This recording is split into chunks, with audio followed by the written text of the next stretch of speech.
আজ আমাদের বাড়িতে বসেছে চাঁদের হাট। রাজবাবু তার আপনজনেদেরকে কাছে পেয়ে ভীষণ খুশি হয়েছে, আর রাজবাবুকে এতটা খুশি হতে দেখে আমারও ভীষণ ভালো লাগছে। Hello everyone, good morning. কেমন আছো সবাই? আজকের দিনটা হচ্ছে কার্তিক পুজোর পরের দিনের সকাল। রাজবাবু আমার তো সারা রাত্রি ঘুম নেই, আত্মীয় স্বজন অনেকেই তবু রাত্রির দিকে একটু ঘুমিয়ে গেছিলো। তো এখন সকালের সময়, তো সবাই ঘুম থেকে উঠে গেছে, যে যার সে তার কাজে আছে।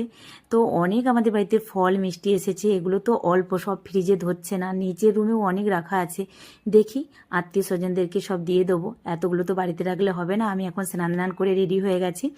তো এখন এই প্রসাদগুলো সবাইকে খেতে দেবো, তারপর আমরা সবাই মিলে একটু ব্রেকফাস্ট করবো। তবে কালকে রাত্রিতে অনেকেই খাওয়া দাওয়া করে বাড়ি চলে গেছে, সকালেও অনেকে গেছে, আর কিছু আত্মীয় স্বজন এখনো আছে। তবে জানো তো, আমি না ভীষণ খুশি হয়েছি কালকে আমার দুই শ্বশুর দুই শাশুড়ি দেশের বাড়ি থেকে এসেছিল। আমি ভেবেছিলাম হয়তো শ্বশুররাই আসবে, শাশুড়িরা হয়তো রাত্রিতে আসতে পারবে না। এত খুশি হয়েছে আমার শাশুড়িরা এসেছে।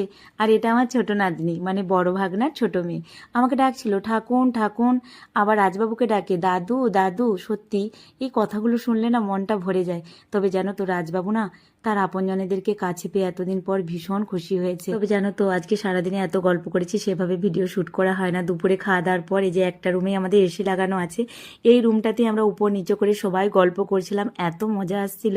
মানে এই দিনটা না কোনোদিনও ভোলার মতো না, আমাদের জীবনের স্মৃতির পাতায় সবার মনের মাঝে থেকেই গেল। এই যে আদি, এর হচ্ছে ক্ষণে ক্ষণে রাগ।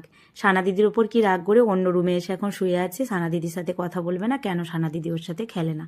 তো এখন আমি ভুলিয়ে ডাকতে এসেছি। তবে জানো তো, আজকে যেহেতু ফলহারিণী কালী পুজো, তো আজকে আমরা না সন্ধেবেলা সবাই মিলে কালী ঠাকুর দেখতে যাব। তো একটা গাড়ি বুক করেছে রাজবাবু, তো সেই ভিডিও আমি অন্য একদিন দেবো।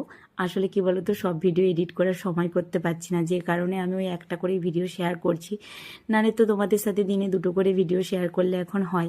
যাই হোক, এই যে আদিকে ডেকে নিয়ে এসেছি, এখন এই রুমের মধ্যে আসছে। সানাকে বললাম যে ভাইকে একটু ভুলিয়ে দাও, ও দিদিকে ভীষণ ভালোবাসে। আর আমাদের বাড়িতে না জানি না কি আছে, আমাদের বাড়িতে কোনো বাচ্চারা আসলে না বাড়ি যেতে চায় না। আমি জানি না, এত ভালোবাসে সবাই থাকতে, আর ওদের এই ভালো লাগাটা দেখে আমাদের ভীষণ ভালো লাগে। আর আমার বড় ননদের বড় নাতনি অঙ্কনা, আমরা মুম্বাই থেকে টিকিট কাটবো যখন থেকে, তখন থেকে বলবে দিদা এইবার কবে দাদুরা আসবে, কবে আমরা যাব। আমার ভীষণ ভালো লাগে শুনলে ননদ যখন ফোনে বলে। আর এখন দেখো আমাদের বাড়িতে কি কাণ্ড হয়েছে, আমাদের নিচের মেন গেটটা না কোনোভাবে হাওয়ায় খুলে গেছে, ঠিক মতো হয়তো লকটা পড়ে না। তো আমি নিচে গিয়ে দেখলাম যে এই মেন ডোরটা কি করে খুলে গেল। সেই কথাটা শোনা মাত্র নিচে সবাই দেখতে গেল, আর আমার বোনের দুই ছেলে তারা তো পুরো রুম খুঁজে খুঁজে দেখছে কেউ বাড়ির মধ্যে ঢুকে গেছে কিনা। যাই হোক, এখন সন্ধ্যের সময় কালী পুজো দেখতে যাব বলে রেডি হয়েছি। আজকে আসি, টাটা।